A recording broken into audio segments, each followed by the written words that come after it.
فیصلہ یہ ہے کہ انہیں 3 بڑے بڑے قدم اٹھانے ہیں۔ نمبر 1، فلسطینیوں کا خاتمہ، ایتھنک کلینزنگ۔ اگر یہ فلسطینی رہتے ہیں یہاں پر تو اگر 10 ہم ان کے ماریں گے تو 2-3 یہ ہمارے مار دیں گے۔ تو اسرائیلی کی جان تو بہت قیمتی ہے، یہ تو خیر 1000 بھی مر جائے تو کوئی بات نہیں، یہ تو کیڑے مکوڑے ہیں، جنٹائلز ہیں، گوئمز ہیں، یہودی، وہ مر جائے، لہذا ان کا ٹنٹا بکاؤ، اب ان کو ختم کرو۔ وہ اشتہار شاید آپ کے نظروں سے گزرا ہوگا جس میں میں نے یہ الفاظ لکھے ہیں کہ بوسنیا کی ایتھنک کلینزنگ جو ہے ماند پڑ جائے گی، اور جو کچھ ایتھنک کلینزنگ ہوئی تھی 500 برس قبل ہسپانیہ میں، اس کا نقشہ آپ دیکھیں گے دنیا میں۔ اس وقت کیا ہوا تھا؟ عربوں کو، مسلمانوں کو یا جلا دو، قتل کر دو، یا جہازوں میں ان کو ڈمپ کر ہوئے اور لے جا کر شمالی افریقہ کے ساحل کے اوپر اتار دو اور ڈمپ کر دو۔ ایک بچہ بھی نہیں رہنے دیا تھا ہسپانیہ میں۔ 1492 میں سقوط غرناطہ ہوا ہے، اور اس کے بعد 10 سال کے اندر اندر ایک ایک بچہ مسلمانوں کا ختم کر دیا۔ یہ ہے فیصلہ ان کا۔ اب بہت بڑا قدم وہ اٹھانے پر مجبور ہے۔ کب تک آپ رہیں گے؟ ہمارے لوگ مارتے ہیں، 16 نوجوان ہمارے مار دیے، لیکن آج گھر تھا اس میں ایک چلا گیا فلسطینی، بم اپنے جسم سے باندھ کر وہاں اڑا دیا، خود بھی اڑ گیا، 16 ان کے نوجوان اڑ گئے۔ لہذا یہ چیز ان کے لیے ناقابل برداشت ہے، ان کے صبر کا پیمانہ اب لبریز ہو رہا ہے۔ نمبر 2، انہیں بہرحال اب یہ کرنا ہے کہ مسجد اقصی کو گرائیں، قبۃ الصخرہ کو گرائیں اور ٹیمپل بنائیں۔ یہ انتفاضہ جو اب شروع ہوا 1 سال پہلے سے، یہ شیرون نے دورہ کیا تھا، مسجد اقصی میں گیا تھا، اور اس نے 3rd ٹیمپل کی تعمیر کے لیے ایک پتھر جو ہے بنیاد کا پتھر رکھنے کا ارادہ ظاہر کیا تھا، جس پر فلسطینی نوجوان اٹھے، وہ اینٹیں لے کر، وہ روڑے لے کر، اور اس وقت سے یہ سلسلہ چل رہا ہے۔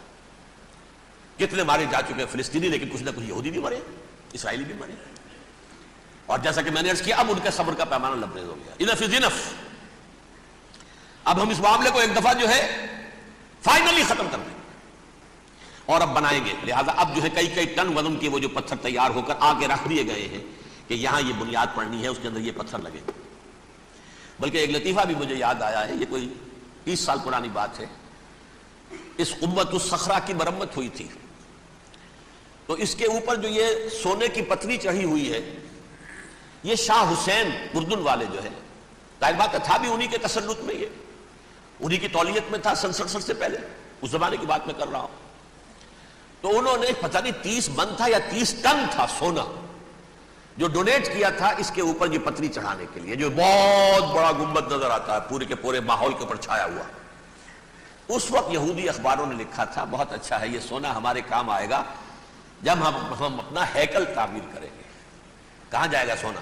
سونا یہی رہے گا نا، جب ہم گرائیں گے ہمیں وہ سونا مل جائے گا۔ اب وہ اس پر آ گئے، مزید دیر نہیں کر سکتے۔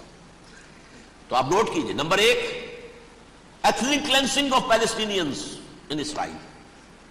Number 2, demolition of the Aqsa Mosque and the Qubbat al-Sakhra. Number 3, امریکہ کو الٹیمیٹم، تم اب اپنے ٹانگ درمیان میں مت اڑاؤ، اور اس کے لیے دھمکی، اگر تم نے ہمارے معاملے میں رکاوٹ ڈالی تمہاری اینٹ سے اینٹ بجا دیں گے۔ نیتن یاہو نے یہ کہا تھا میں واشنگٹن میں آگ لگا دوں گا۔ یہ انہوں نے امریکہ میں عظیم ترین دہشت گردی کر کے امریکہ کی ایڈمنسٹریشن کو، انتظامیہ کو یہ دھمکی دے دی ہے کہ باز آ جاؤ۔ چنانچہ میں یہ بات کہہ کے پرسوں جمعے میں اپنی مسجد سے، مسجد دارالسلام سے نکلا، شام کو، اسی شام کو میں نے ایریل شیرون کی تقریر سن لی T V per. It is not acceptable. Don't appease the Arabs at our expense. We are not going to become Czechoslovakia. We have to depend on ourselves only and rely on ourselves only. کیا مطلب ہے اس کا؟ کس کو سنا رہا ہے؟ امریکہ بہادر، ہم تمہارے محتاج نہیں ہیں، ہم تمہارے ٹکڑے اڑا دیں گے، کیسے کر دیں گے تمہارے، تم بیچ میں آؤ تو صحیح ہم، اور دیکھ لو ایک نشانی ہم تمہیں دکھا دیتے ہیں۔ مجھے 100% یقین ہے یہ پورا ہسٹوریکل پروسیس، اور جس جگہ یہ پہنچ گیا ہے، جس کریٹیکل پوائنٹ تک یہ پہنچ چکا ہے، یہ جو بھی حملہ ہوا ہے ورلڈ ٹریڈ سینٹر پر اور پینٹاگون پر، یہ اسرائیل کا کام ہے اسرائیل سے کم تر کسی ادارے کے لیے ممکن ہی نہیں، اس لیے کہ اسرائیل کے ایجنٹ امریکہ کے پورے نظام کے اندر جو ہے گھسے ہوئے موجود ہیں، ہر جگہ موجود ہیں۔ جیسے سرطان کا پھوڑا ہوتا ہے پورے جسم میں وہ اپنی جڑیں جما لیتا ہے، ایسا ہے وہ۔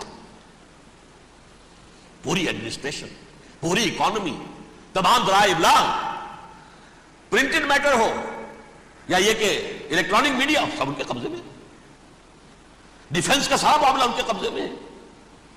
کوئی اور طاقت یہ کر ہی نہیں سکتی۔ امریکہ، اس کے سیکیورٹی کے معاملات تہ در تہ، دائرہ اندر دائرہ، اس دائرے تک 100 میل تک کوئی جہاز آ جائے گا اگر کہیں جو کہ ان آئیڈینٹیفائی ہو تو یہ ہو جائے گا، اس سے آگے آگے تو یہ ہو جائے گا، اس سے آگے، اور وہ آ رہا ہے، چلا آ رہا ہے، پینٹاگون پر آ گیا ہے اور 1 گھنٹے بعد آیا ہے۔